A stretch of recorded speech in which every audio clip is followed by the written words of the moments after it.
¿Qué tal? Muy buenos días todavía. Buenos días.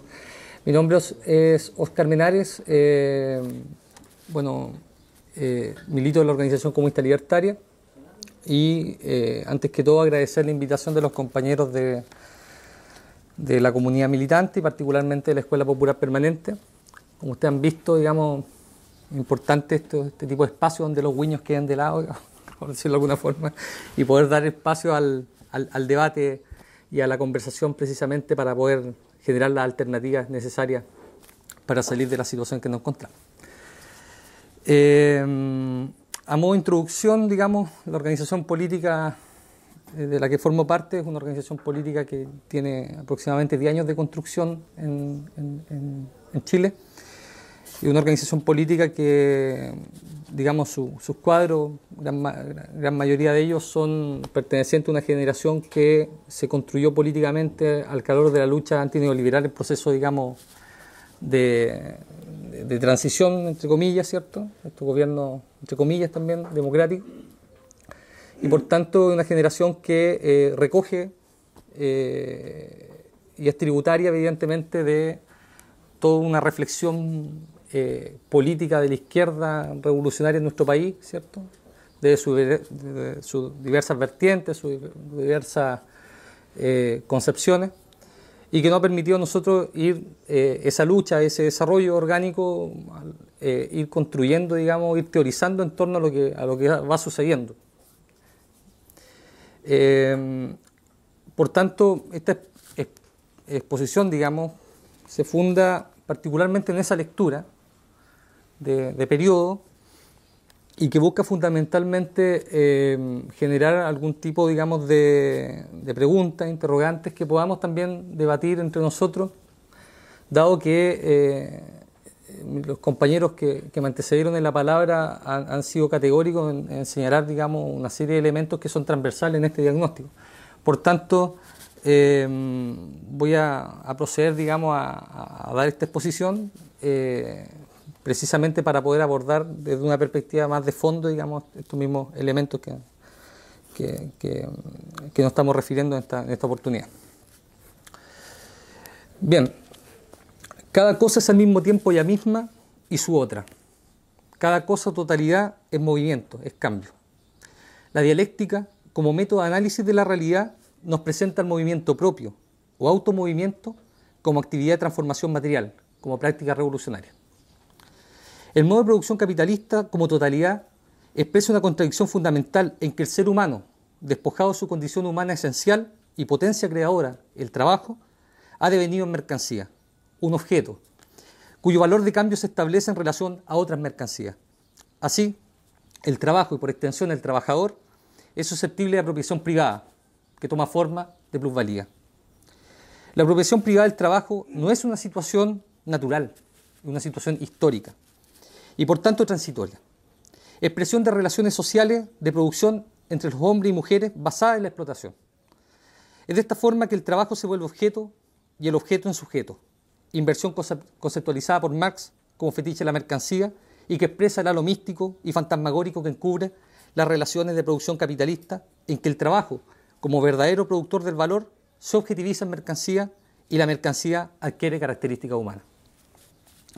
En este orden de cosas, en el modo de producción capitalista, el carácter social del trabajo y del proceso productivo es contradictorio con el carácter mercantil del mismo y su apropiación en forma de plusvalía.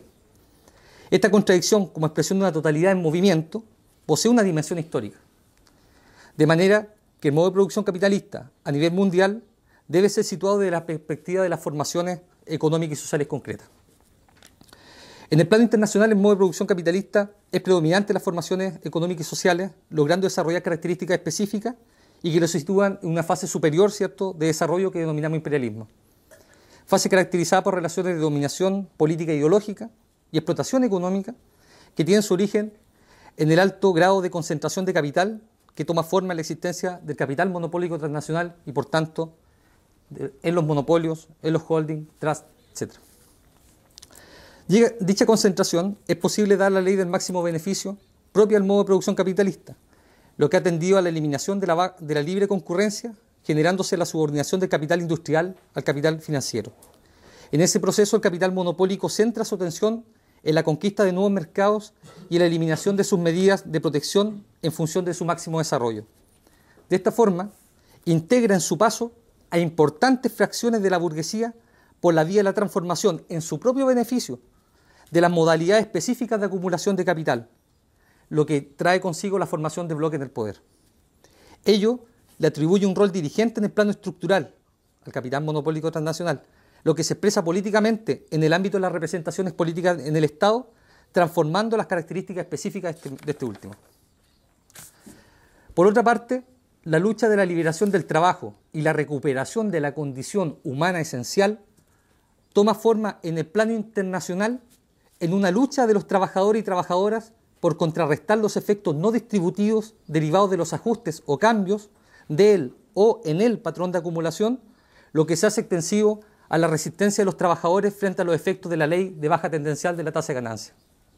Lo anterior es expresión de la lucha de clase y que toma forma en un primer nivel en reivindicaciones de carácter económico, las que potencialmente se expresan en un nivel superior tomando forma de lucha política y de masas, en la medida que se desarrolla la conciencia de la clase trabajadora y, por tanto, la comprensión de carácter histórico y transitorio de las leyes del modo de producción capitalista. Es así que el desarrollo de la conciencia de los trabajadores y trabajadoras se expresa en mayores niveles de organización y de asimilación del debate en torno al problema del poder, orientándose estas luchas a la consecución de la soberanía plena y autodeterminación, que no es otra cosa que la recuperación de la condición humana esencial y, por tanto, la liberación del trabajo. ¿Cómo se expresa ahora esta contradicción fundamental capital-trabajo en el plano nacional? Antes que todo es necesario identificar que el modo de producción predominante en la formación económica y social es el modo de producción capitalista. En particular, el patrón o modalidad específica de acumulación capitalista en nuestro país es de carácter neoliberal.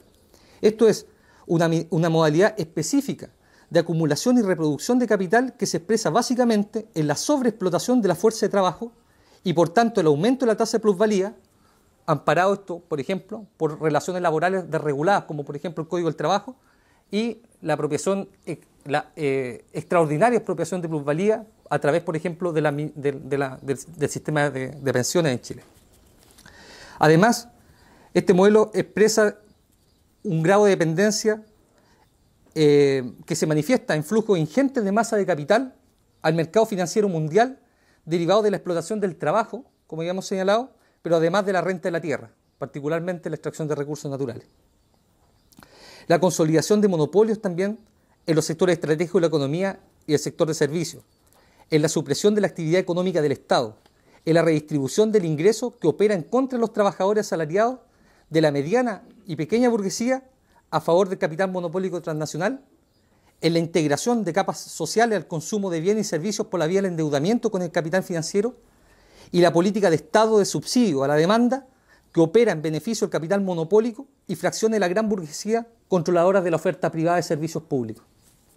Este modelo es fuertemente apuntalado por un blindaje institucional proporcional a la magnitud de las transformaciones económicas, políticas y sociales generadas a raíz de la implementación del modelo durante la dictadura militar. Este blindaje se manifiesta desde el punto de vista político en mecanismos e instituciones jurídicas pétreas e impermeables a la voluntad de las mayorías nacionales y que expresa en el ámbito de las representaciones políticas en el Estado una alta compenetración ideológica y económica que denominamos consenso neoliberal. Esta situación estructural, en que el modo de producción capitalista se presenta en una situación histórico concreta en que subyace la lucha de contrarios capital-trabajo, se expresa desde el punto de vista del trabajo, del segundo aspecto de la contradicción, en un malestar larvado o subrepticio que ha emergido episódicamente en pequeñas detonaciones de carácter económico y sociales y que han ido evidenciando la existencia de pilares esenciales o fundamentales del modelo para la reproducción intensa de capital. Blindajes institucionales que impiden estas transformaciones estructurales. Lo anterior manifiesta un fuerte movimiento de partículas, podríamos decir, coincidente con ciclos expansivos de la actividad económica que emergen en procesos de organización y respuesta social cuya característica transversal consiste en una profunda radicalidad en el ejercicio democrático que expresa una crítica subrepticia al modo de representación política vigente. Lo anterior toma forma del establecimiento de marcos democráticos en las tomas de decisiones y mecanismos de revocabilidad y estructura de vocería que se basa en el mandato directo y no delegado.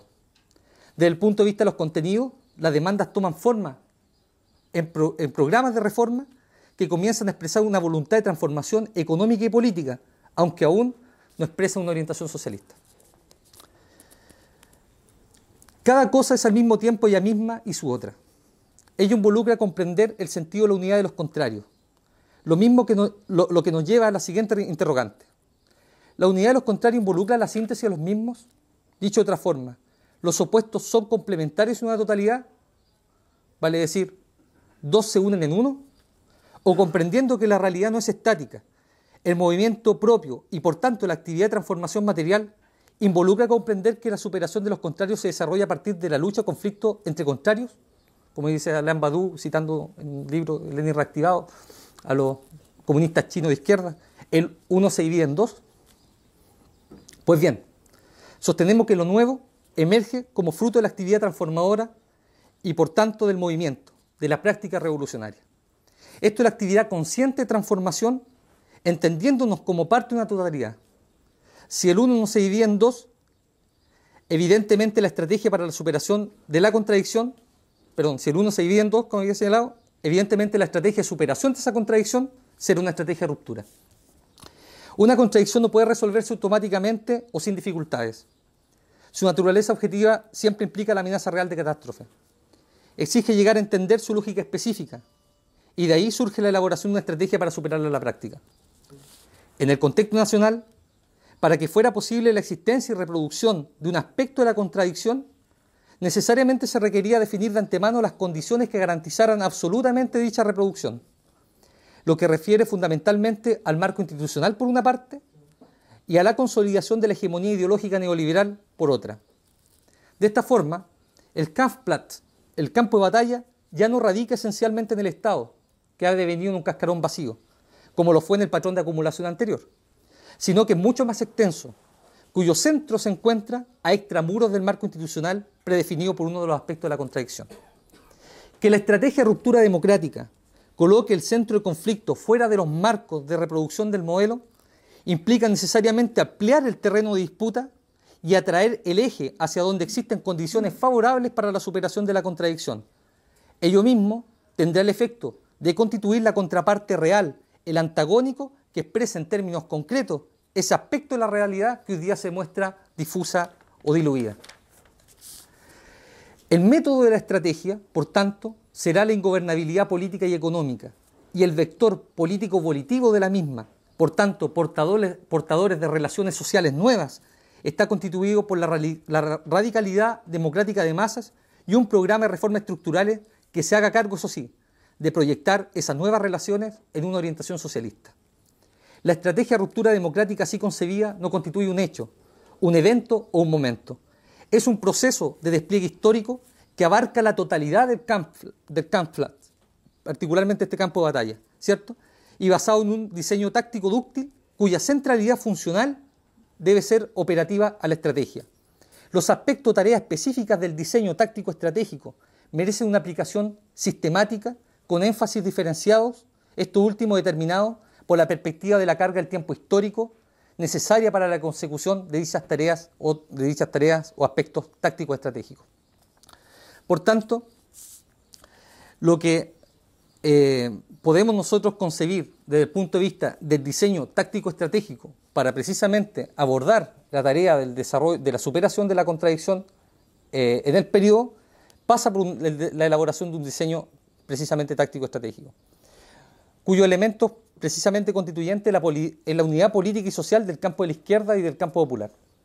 Esto nosotros lo categorizamos en la perspectiva de la construcción de un movimiento político social amplio que goce de unidad programática, con componente socialista, con unidad estratégica, desde nuestra perspectiva, desde la estrategia de ruptura democrática, y al mismo tiempo se base en un principio de vanguardia compartida que permita precisamente desarrollar ese trazado táctico estratégico, comprendiendo las diferentes visiones en función precisamente de una lectura unitaria respecto de la táctica y la estrategia.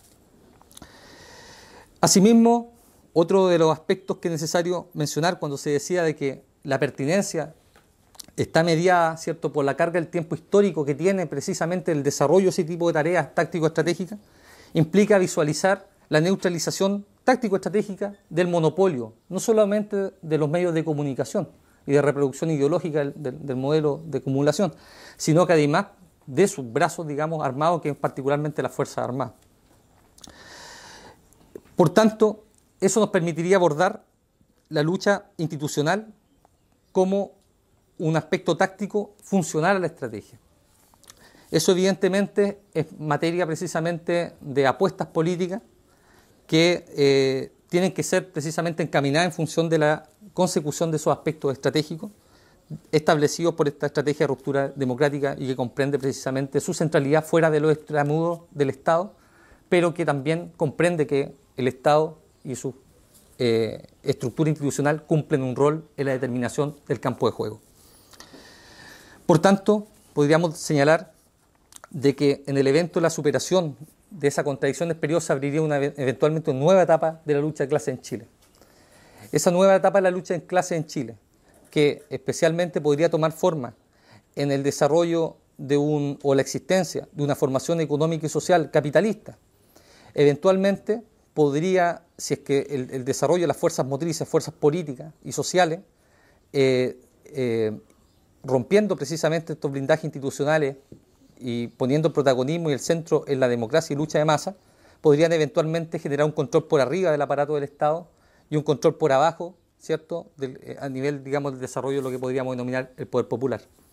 Esto evidentemente nos plantea una serie de interrogantes sobre las posibilidades del desarrollo de procesos de construcción, digamos, socialista bajo formaciones económicas y sociales capitalistas, y que particularmente toma cuerpo en la experiencia histórica del proceso bolivariano en Venezuela.